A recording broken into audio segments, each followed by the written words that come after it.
हाँ जी, इसके बाद आपको ना और क्या क्या चीजें पता होनी चाहिए, मैं वो बताता हूँ आपको। कुछ ग्राफिकल आपको पता होना चाहिए, जैसे ना लीनियर पोलिनोमियल का ग्राफ ना हमेशा एक स्ट्रेट लाइन बनता है। लीनियर पोलिनोमियल का अगर ग्राफ देखोगे ना,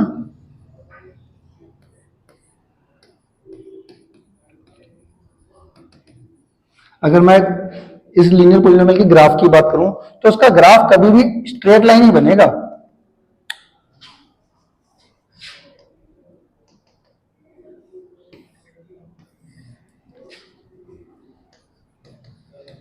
लीनियर पोलिनोमियल का ऐसे अगर मैं बात करूं क्वाड्रेटिक पोलिनोमियल की, क्वाड्रेटिक पोलिनोमियल की, तो इसका ग्राफ बनता है यू शेप। ऐसे भी बन सकता है, ऐसे भी बन सकता है, ऐसे भी बन सकता है, ऐसे भी बन सकता है, उल्टा यू भी बन सकता है। ठीक है, इसको कौन सी शेप बोलते हैं? इसको बोलते हैं parabola shape. Parabola.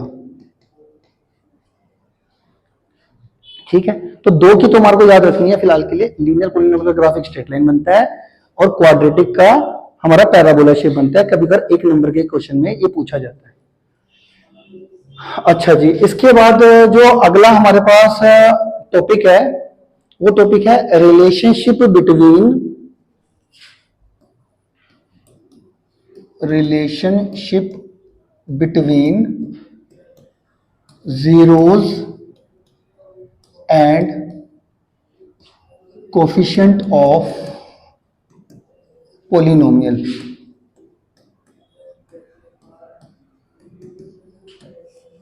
Relationship between zeros and coefficient of polynomial।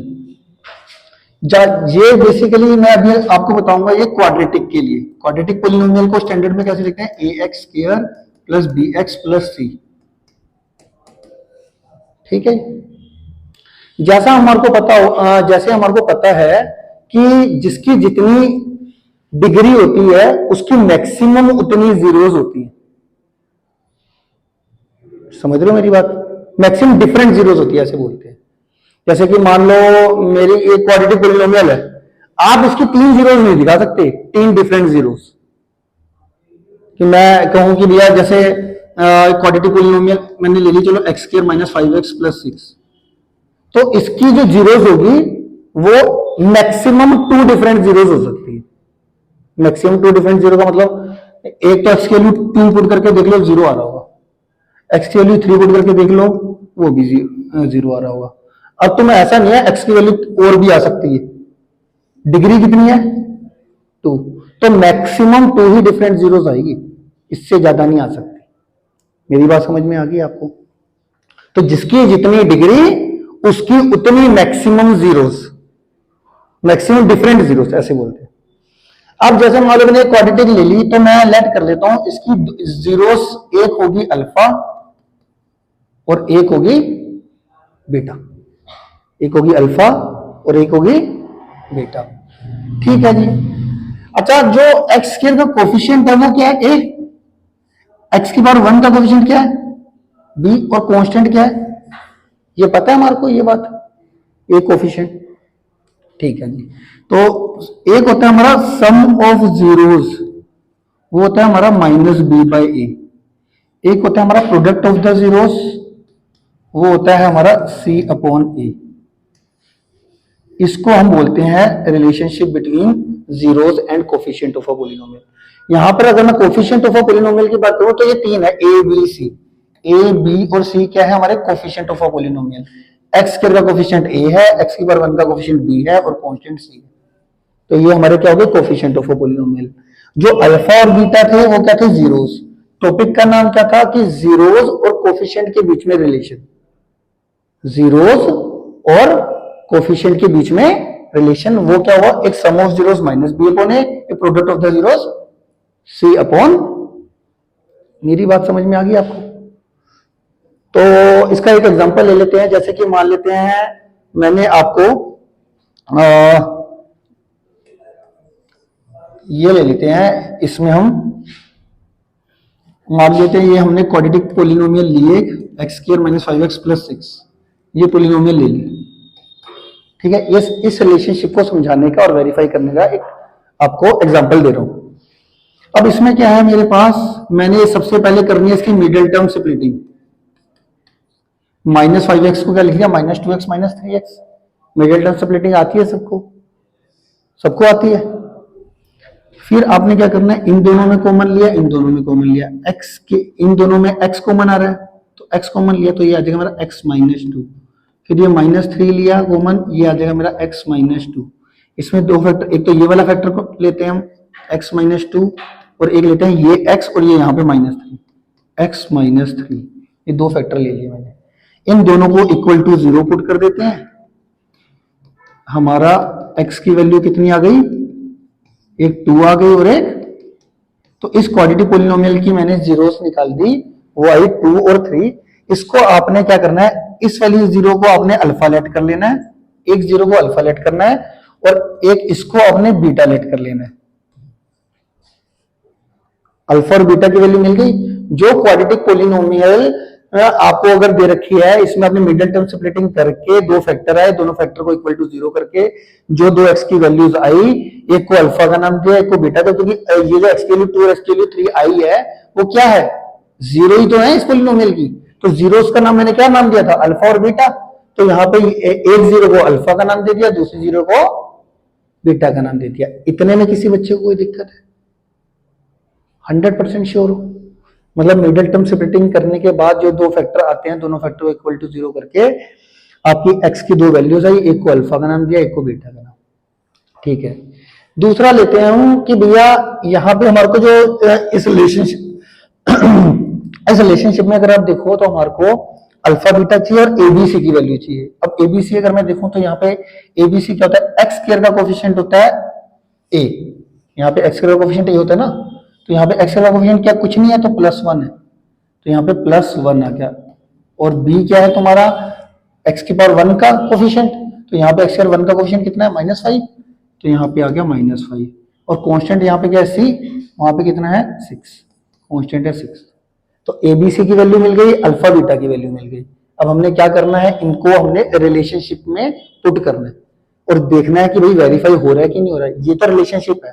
अब आपको क्वेश्चन में क्या आता है, जो 2.2 एक्सरसाइज है एनसीईआरटी की, उसमें आता है कि पहले तो जीरोस निकालो, जैसे कि मैंने निकाल दी जीरोस, फिर आता है वेरीफाई करो रिलेशन, ये वाला कि ये ट्रू है कि नहीं है। तो हमें कैसे करना होता है, अल्फा बीटा एबीसी की वैल्यू पहले आ गई, अब इसको 1 बाय 1 इसमें पुट करना है। तो जैसे alpha plus beta is equal to -b/a है, तो अल्फा की वैल्यू कितनी थी 2, बीटा की वैल्यू कितनी है 3, माइनस का या माइनस बी का कोफिशिएंट कितना है, b कितने है -5 और a कितना है +1, तो 5 इज इक्वल टू 5 आ गया।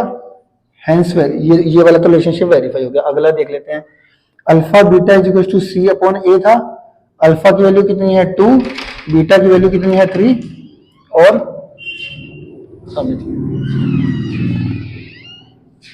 और यहाँ पे c की वैल्यू कितनी है हमारे पास 6, a की वैल्यू कितनी है 1, 6 इज इक्वल टू 6 आ जाएगा। ये भी वेरीफाई हो गया। अब हमारा हमने जो 2.2 का पहला क्वेश्चन है उसके अंदर सारा यही करना है कि अब ठीक है, आगे समझ में आपको कि क्वाड्रेटिक जो आपको पॉलिनोमियल दे रखी होगी उसकी मिडिल टर्म स्प्लिटिंग करके जो दो फैक्टर आए दोनों को इक्वल टू 0 पुट कर आपकी जो वैल्यूज आएगी वो अल्फा बीटा होगी और यहां से एबीसी की वैल्यू आपको क्वाड्रेटिक पॉलिनोमियल से देखनी आनी चाहिए। एक्स स्क्वायर का जो कोफिशिएंट हुआ वो a है, x की पावर 1 का कोफिशिएंट जो हुआ वो b है और कांस्टेंट जो है c है। तो एबीसी की वैल्यू भी लिख ली, तो यहां तक तो हो गया हमारा, जीरोस भी निकाल दी और रिलेशनशिप वेरीफाई। रिलेशनशिप पहले तो पता होना चाहिए, sum of zeros minus b upon है, product of the zero c upon है। इसको 1 बाय 1 पहले ये वाला रिलेशनशिप लिखा, अल्फा बीटा ए बी की वैल्यू पुट करी, देखा बराबर आ गए, left hand side is equal to right hand side आ गई। इसी तरीके से हमारे पास इसके अंदर भी alpha beta A B C की वैल्यू पुट करके हमारा 6 इज इक्वल टू 6 आ गया। ये दोनों रिलेशनशिप मैंने दिखा दिए कि इसमें वैल्यू पुट करी, इसमें भी एलएचएस आरएचएस के बराबर आ गया, इसमें वैल्यू पुट करी, इसमें भी एलएचएस आरएचएस के बराबर आ गया। दोनों रिलेशंस हमारे पास वेरीफाई हो गए और हमारे से यही पूछा गया था क्वेश्चन। ठीक हो गया मेरी बात?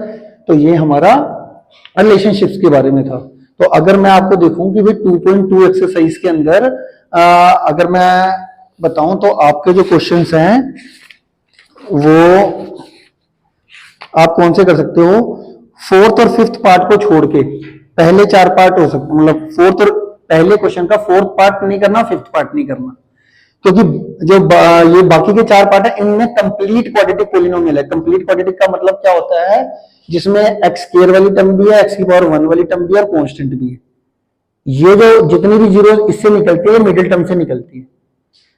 ये किससे निकलती है, मिडिल टर्म सेपरेटिंग से। इस बात का स्पेशल ध्यान रखना कि जब भी आप मिडिल टर्म सेपरेटिंग करो तो इस बात का स्पेशल ध्यान रखना कि ना अरेंज फॉर्म में होना चाहिए। एक्स की पावर 2 वाली टर्म पहले होनी चाहिए, फिर एक्स की पावर 1 वाली टर्म, फिर कांस्टेंट वाली। जैसा कि देखो थर्ड पार्ट में देखो, पहले क्वेश्चन का थर्ड पार्ट दिखा दो भाई इसको भी। पहले क्वेश्चन का थर्ड पार्ट देखो, पहले क्वेश्चन के थर्ड पार्ट के अंदर अगर हम देखें तो इन्होंने पहले क्वेश्चन के थर्ड पार्ट में क्या है, 6x स्क्वायर दे दिया, फिर ये -3x दे दिया, फिर -7x ये दे दिया जी आपको। अब कई बच्चे क्या करते हैं, ऐसी मिडिल टर्म सेपरेटिंग करने लग जाएंगे। अरे भैया पहले अरेंज करना पड़ता है इसको, पहले x की पावर 2 वाली टर्म, फिर x की पावर 1 वाली टर्म विद साइन, फिर ये -3 कांस्टेंट इसको पीछे, अब करनी है मिडिल टर्म सेपरेटिंग। मेरी बात समझ में आ गई? तो ये था हमारा किसके बारे में ओवरव्यू दिया मैंने आपको, relationship between zeros and coefficient of a polynomial. ठीक है।